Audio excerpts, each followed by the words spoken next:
Shabada nafe tuchikume ensizona abazokulembeze obaddeko oba mwami Gajamiru olw'ebyo ebisobodde okuzimbibwa oba okukolebwako enguudo ez'enjawulo zikolebwa tulabye nga toilets ez'enjawulo mu masomero zizimbibwa tulabye nga ebyobulimi bikwatibwako tulabye nga PDM agabibwako kutataganyizibwa era ndowooza mwenna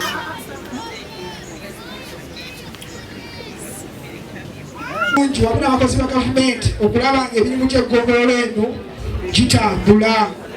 Tulema kwebaza olu kanakakagwa abaana basoma amanya gaabwe abajja kujja basobole okulayira.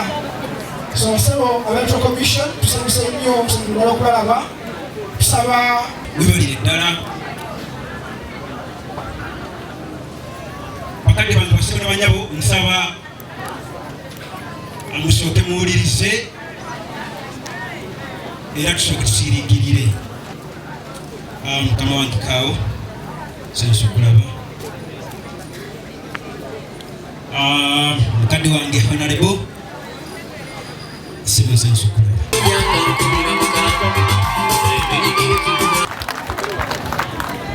Ageredde wano kukola omukolo gw'okulayiza ssentebe ne bakansilas era ng'obuvunaanyizibwa obwo bujja mu tteeka erifuga gavumenti ez'ebitundu. N'olw'ensonga eyo obutamala budde nja kusaba ssebo ssentebe osome okuba ekirayiro ekyo n'oluvannyuma ojja kusayininga.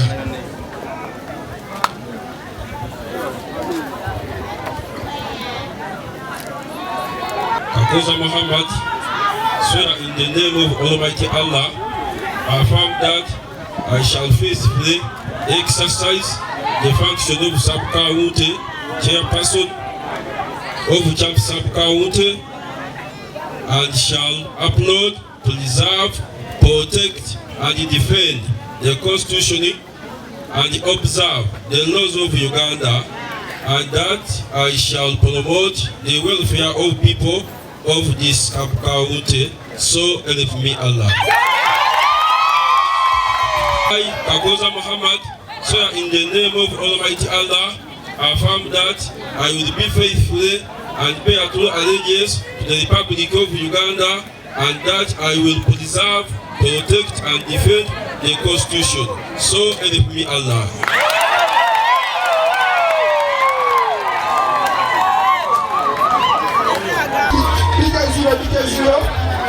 Kasozi Nuhu Kanya directly elected councillor for Bulijo.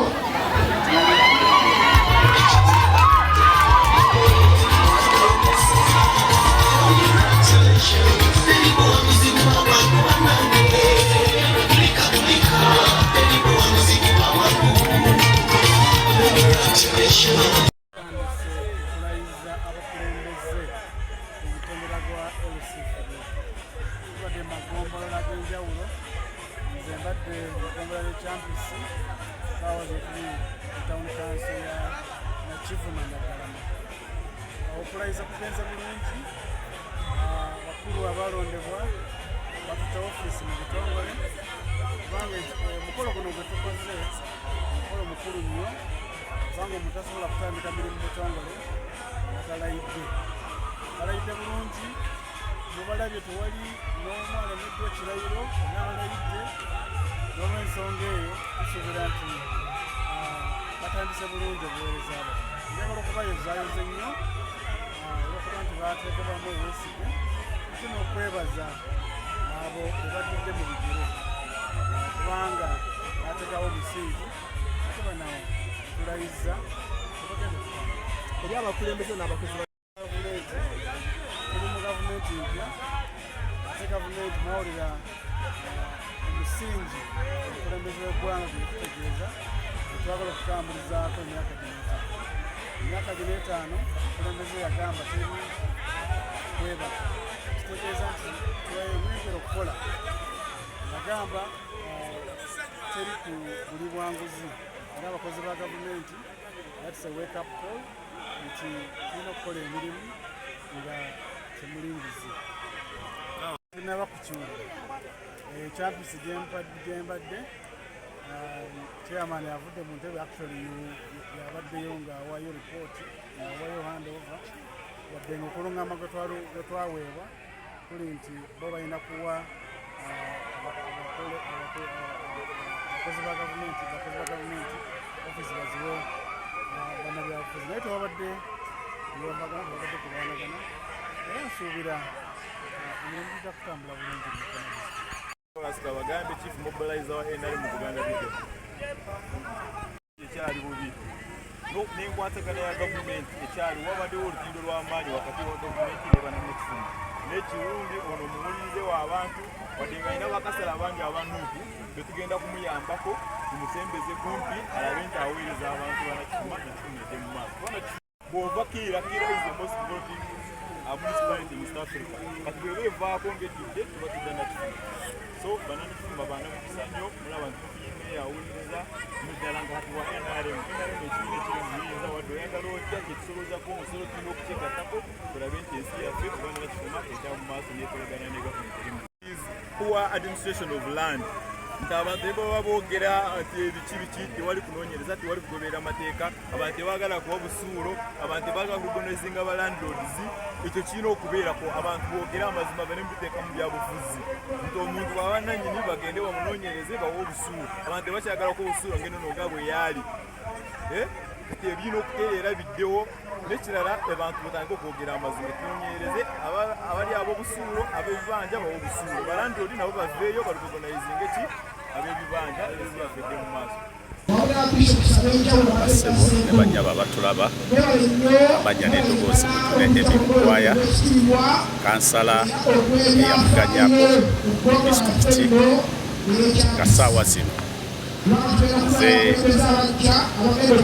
akwatidde NRM oli kulaba nti nno tugisa ku ntikko kusinziira ku mbeera ebaddewo eggongolola lyawambibwa ab'ekibiina ekya National Unity Platform naye kati wenjogerera eggongolola litule mu 5 ng'ab'NRM ssentebe kwe twalonda Kakooza Medi tugenda kubanga olunaku olwaleero tumulayiza asobole okufuna obuyinza obujjuvu obukwasaganya eggombolwa lyaffe tulabe nga tulitwala mu maaso. Bingi nnyo bye tubadde tusubwa emyaka 5 giweddeko nga tetulina kye tulabye olw'ensonga nti nno obukulembeze obubaddewo bubadde nga mu ntalo nga balwanira bifo balwanira ofiisi naye kati ffe tugenda kulwanira mirimu kulaba nti nno buli kitundu kifuna bwenkanyi buli muluka gubeere nga gufuna buli kimu ekyetaagisibwa kakati ffe basibirya kansalazi oba abakulembeze abaaliko era abakyaliko abagenda okusigala nga tuweereza abantu tugenda kutambulira wamu ne Kakooza Medi ssentebe omujja wamu ne bakansalazi abagenda okukwatagana naye tulabe nga buli ekyenjawulo kye tufuna tukitegeeza ku bantu tusobole okutwala eggombolwa lyaffe mu maaso. Ezibaddewo mu ttaka abantu bakayanira bibanja bababbako ebibanja byabwe bajja ne basenda ettaka nga balisenze tebayina biwandiiko bikola ki bikakasa bwannannyini ku bo. Ekituufu kiri nti tubadde n'olukiiko olukwasaganya ensonga z'ettaka naye lubadde lwesuulirayo lwannaggamba nga bubawoza kimu tufunirawa kati oyo tufunirawa gwe twagala okukola ki okugjawo kuba kati ffe tuli bannayuganda abenyumiriza mu kibiina kya NRM tetuzze kuba njawulo nakulaba nti tuteekawo embeera y'okulya enguzi mu bantu twagala kulongoosa kintu kyaffe tugende okulaba nga tutuuka mu Uganda empya ey'omukulembeze omujja agenda okujja emyaka egijja mu maaso nga tetukyayinako bye batwogerako ekyo kyekyenguzi mu ttaka tugenda kirwanyisa. Neruyiga ssentebe w'eggombolola y'ekyampisi agenda okuwaayo obuyinza ndowooza mu ssaawa ntono ezijja mu maaso awo.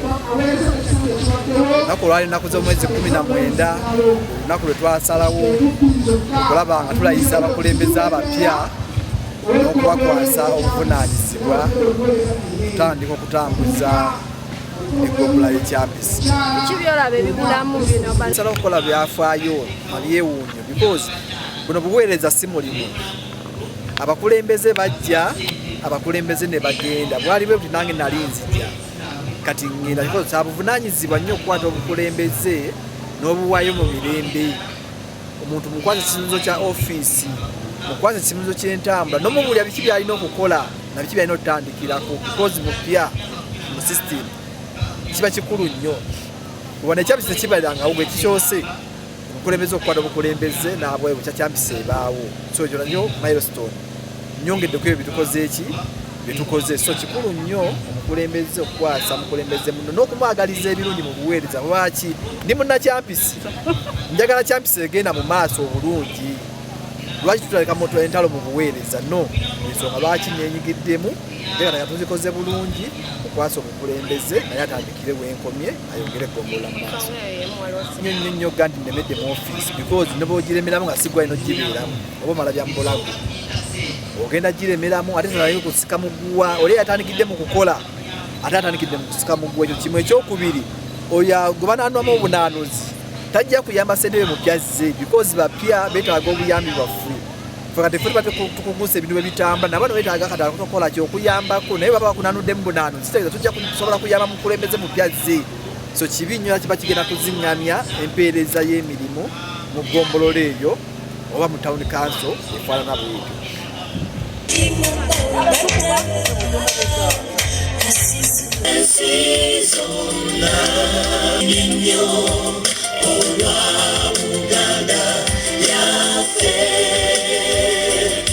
Ekitiibwa kya Buganda kyabada naffe tukikuume.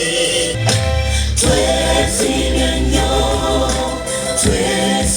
nnyo olwa Buganda yaffe.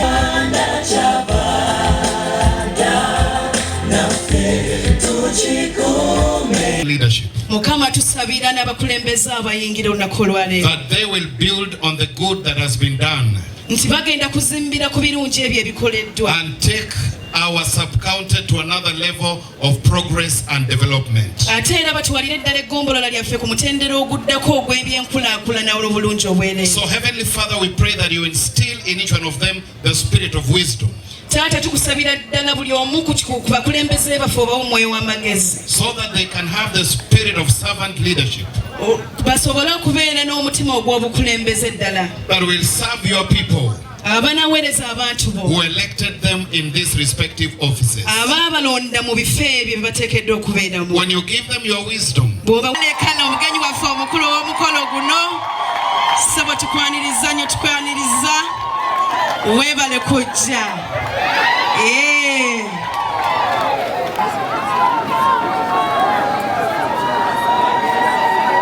Nsooka okwebaza Mukama Katonda olunaku lw'olwaleero kyaddaaki leero tubagenda ku mwezi 19 tukubye ebirayiro ggombolola wano ekyampisi. Amannya Muhammad Kakuuza Muzaŋŋanda era ng'olunaku olwaleero nkubye ekirayiro kyange nga ssentebe w'eggombolola lino 2026 2031.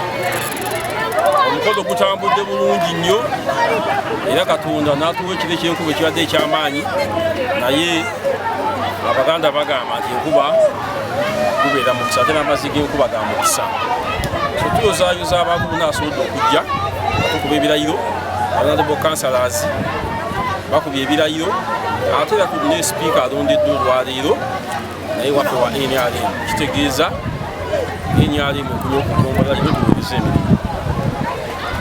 Kyamukisa nti sipiiki yaffe tesomeddwa naye tulina enteekateeka ku ggombola lino nga mu mwenda naye kyekutandikirako amangu ddala tulina enteekateeka yokuba nga tuzimba ekitebe ky'eggombolola era olw'ensonga eyo tulina abantu sekinnoomu abeeteefutefu tuyambako mu nsonga eyo. tusuubira okuzimba ekitebe ky'eggombolola mu kisanja kino tusuubira enteekateeka za gavumenti zonna okulaba nga abantu baziganyirwamu kyenkanyi enteekateeka tetugirina tulina enteekateeka ey'okuyambako abavubuka abaffe okulaba nga abasomye nga basobola okufuna emirimu batusobodde okusaka era tulina olutalo lwokulaba nga eddwaliro lyaffe liryawo ss center firi twagala tulabe nga lifuuka fu tulina wano omwoleso gwateekebwawo tugenda okuyitira mu kubibimu otugenda oyitira okuyambako mu byobulimi agriculture tongole omuntu yenna yawaabye naye era wanaaba waliwo agenze okuwaaba ng'awakanya ebyava mu kulonda fere tulina buzibu bwonna tujja kugendayo mu mbuga z'amateeka tukakasa ekyo ekyalangirwa nze sipiika w'eggombolola eno alondeddwa nkiikirira abavubuka naye olwaleero nfunye ekifo ekyobwa sipiika nga nze agenda okukubiriza kanso ya Kyampisi Sub-County 2026-2031 ekyampisi wano tusaba era tusaba omutonzi abeere wamu naffe atukwatireko atutambuza kanso yaffe eno tulekewo omukululo omulungi okugenda okutwala Kyampisi mu maaso tulina bingi bye tutunuulidde mu byenjigiriza mu byettaka mu byobulamu bingi nnyo naye tusaba abantu ba Kyampisi nga bye batukkiririzaamu basigale nga batukkiririzaamu ebbanga lyonna tutambuze Kyampisi mu maaso kyabulabe nnyo nga ndi wano nga chairman okulya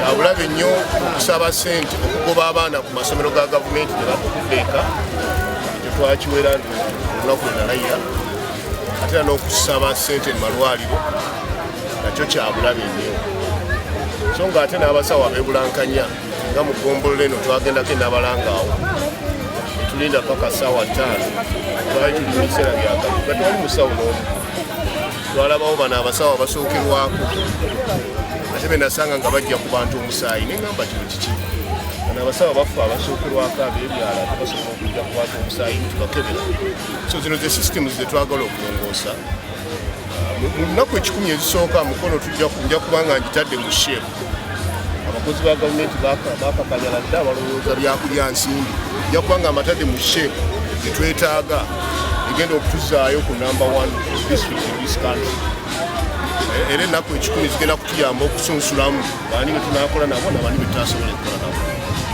njala kubiriza bannabyabufuzi bonna tukolere wamu bannabyabufuzi abanaagezaako okuwakanya puroguramu za gavumenti bajja kufiirwa nnyo n'ebitundu byabwe bijja kufiirwa nnyo nabo politikali bajja kufiirwa nnyo kuba tujja bafiisa anagezaho okuwakanya gavumenti tujja mufiisa ne areas ze kuba tuli mu politics wa NRM era tuli ku manifesto ya NRM gyetuteeka mu nkola abalala balina ebirowoozo ebirala bajje bantuukirire nga chairman bagambe wano tewagenda bulungi jangu tuterezemu bwe tutu oba wakibiina kyo oba wakibiina kyajja ntuukirire kubanga nze ndi wa bonna naye sijja kukkiriziganya n'abantu abanaatuma obutuuze mu byalo balemese puroguramu ate abantu baffe balimu okufuna services kubanga abantu kye basinga okwagala okufuna ze services ndowooza byebyo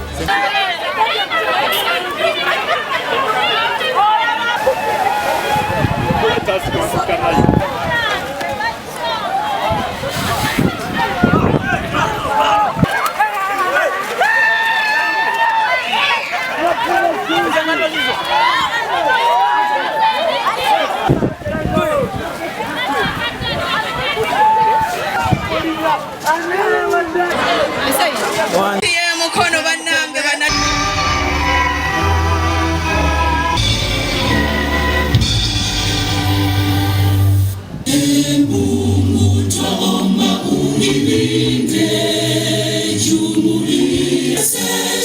kuishi kwa amani, tutimize sote, tulilinde, tuwajibike, tulima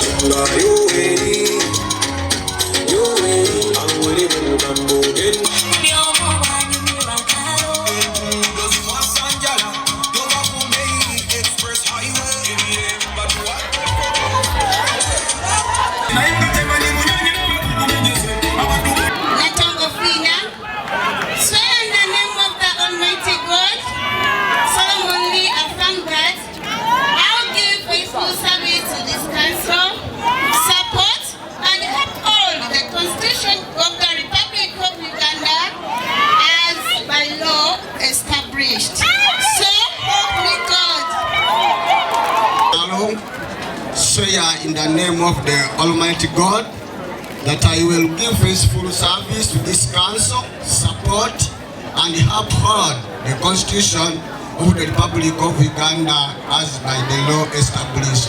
So help me God. Naye mu kino ne bankomyawo olw'ebirungi byonna batuusaako. Ngenda kulwana okulaba ng'amasomero amakubo gaffe twongera okugalima mu mbeera esaanidde agamu tigakutukako lwaki lwa bigoma. So ku mulundi guno nga tulina obukulembeze bwaffe ng'ate tuwuliziganya era tukwatagana ne chairperson ne bakansala bannange. Ngenda kusimba nnyo essira okulaba nga amakubo ago tugatereza. Ekyokubiri bulijjo ng'omuluka talina ddwaliro lya health center tu ate ng'ekifo ky'ekitawuluzi kyaffe weekiri tetusobola oteekako eddwaliro nga tulina bakulembeze bannaffe abaawaggulu ne tusuubira okuba n'enkolagana ennungi nabo. Njagala nnyo tulwanire omuluka bulijjo kuba gwe muluka gokka okwetaano tulabe nga tufuna eddwaliro atilisiti erya health center tu abantu bawone okutambula okujja mu ngeri emu oba endala ku lukiiko lw'eby'ettaka. Tusuubira nti nga tutudde ng'abakulembeze abajja tuteeka okuteekawo era okulonda obukiiko obupya oba okugamba kwabo ababadde bali mu kikolwa kino ekyokunyigiriza abantu baffe mu mbeera y'eby'ettaka n'ebibanja byabwe. Mariat, kansala omulonde eyalondebwa abantu ate nenzikiriza ne Katonda nakkiriza ne bannangira nga nze kansala eyawangula mu luka gw'e Kabembe egombolola Kyambisi. Bonna mu nsi yonna eya Uganda abasobola okulonda omukulembeze wange Robert Kyagulanyi Ssentamu era nga nina okukkiriza nti pulezidenti wange gy'ali era atutetenkanyiza tusobole okuba nga tuli naye essaawa yonna. Neebaza abantu bonna kansala omukyala okuva mu luka bulijjo. Ndi musanyufu nnyo olw'olunaku lwa leero era nga ndi musanyufu eri buli muntu yenna azze okufuna omukolo. Nantongo nga kansala w'e bulijjo tuyina ebiruma bannabulijjo bingi ku nsonga z'abakyala. Tulina abakyala abeetaaga emirimu gyasobola obbasakira. Tulina ekyo tuyita UWEP nga abakyala abamu tebamalina kye bayita UWEP. Naye nja kwongera obbasakira ndeete n'abantu ku gurawundi bajje kugombolola bekikwatako bachiefs basomesa abakyala basobole omumanya engeri gye bafunamu ssente. Tulina obuzibu abavubuka nabo balinamu ensonga z'emirimu. Abavubuka baffe abamu tebalina mirimu naye abamu banyooma emirimu. Nja kwongera okutuula nabo abavubuka njogere nabo ate bagambe nti waliyo ne ssente ez'abavubuka ezibeera ku gombolola bongere okwettanira emisomo gibeera ku gombolola. Ate buli muvubuka yongere omumanya nti teri mulimu mubi buli mulimu okuvaamu ssente guba mulungi. Tutuulira ensonga z'abaami n'abaami balina era ensonga ezisinga za mirimu. Abaami abamu tebalina mirimu naye abamu balinako bwe beekwasiza naye abaami mukoze nnyo okusudde obuvunaanyizibwa. Naye kyensaba nze nga Nantongo tukwatire wamu tulongoose n'amakubo amabi ge tulina amakubo agatuukikako nga gavumenti newe n'aba tennakuwa kyokozesa. Kansala osobola okwekwata n'abantu ne mulongoose kubo tusobola olongoosa amazzi awamu. Tulina obuzibu bw'amazzi mu kitundu kyaffe naye n'amazzi tusobola olongoosaako emyalo egimu nga bwe tulindako wakolozi okuva mu kugombolola gavumenti bweneeba nga tubadde chansi. Ekirala Nantongo nga nze njalwanirira eddembe ly'abaana. Tulina abaana bangi abamu tebasoma abalala bali awo bali aido naye nja tulanga n'abo abazadde mbabuulira obulungi obuli mu kusomesa omwana. Ate omuzadde twala omwana ku ssomero ly'osobola. Saa zino tugenda mu biseera bya kusoma. Totwala mwana mu ssomero lya bbeeyi olw'okuba naye atuto wange ly'ebbeeyi. Twala owuwo w'okola ki w'osobola. Kirungi nga bulijjo tulina bulijjo erya gavumenti mutwala asome bulijjo. Tuba tunoonya emirimu tebakubuuza ssomero wasomerawa wabula bakubuuza empapula zo ziriwa. Kitegeeza abazadde twenyigiremu tuweerere abaana baffe. Tujja kukwatira wamu nga mukwasizaamu ne kansala wa mu mukyala Nantongo gwe mwalonze nga nkolaganira wamu ne bakozi bannange okuva waggulu tusobole otuusa obuweereza ku bantu baffe. Alayida olunaku lwa leero nga women councillor Yondo Parish eyayitirawo kukadya umbrella kusokera ddala okutumira ku pulezidenti wange yonna gyali omubaka wange Chwanka Abdallah wamu n'abantu abapipo pawa abagala enkyukakyuka. twajja nga tulina ebintu bingi byetwagabanira abantu tutandikira ddala ku bakyala abazaala amalwaliro tutukayo teri malagala abakyala we bazaalira abakyala bazaala obulamu bwabwe bufa obulamu bwabwe bugwawo kati netwenyigiramu fe bamusaayi muto netugamba kiki ddala abantu abo tebatasobola kukusa mu bakyala ne bafirwa abaana baabwe nabo ne bafirwa obulamu bwabwe nga bazaala nga byebyo ebintu byetwagala okusookerako ensoma z'abantu ebyensoma kimanyi nti byagenda ku ssomero lye bayita erya gavumenti naye nga nayo bakusaba ensimbi nyingi nnyo ate bamufuna mpola oba oli awo bayinza obutazisobola nga ate gavumenti baziteekawo n'abasomi kikirira omuluka gwa kyampisa office ogenda okolera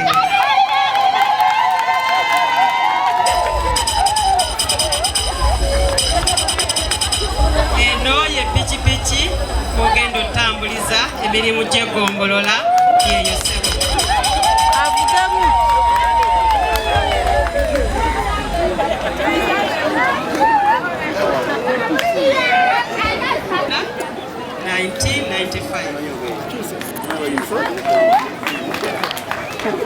This is the local government which will guide you to execute your services to the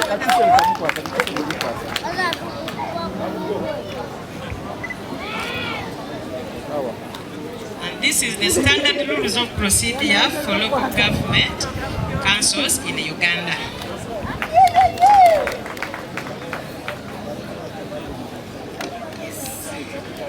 Ne stamp ya chairperson L53.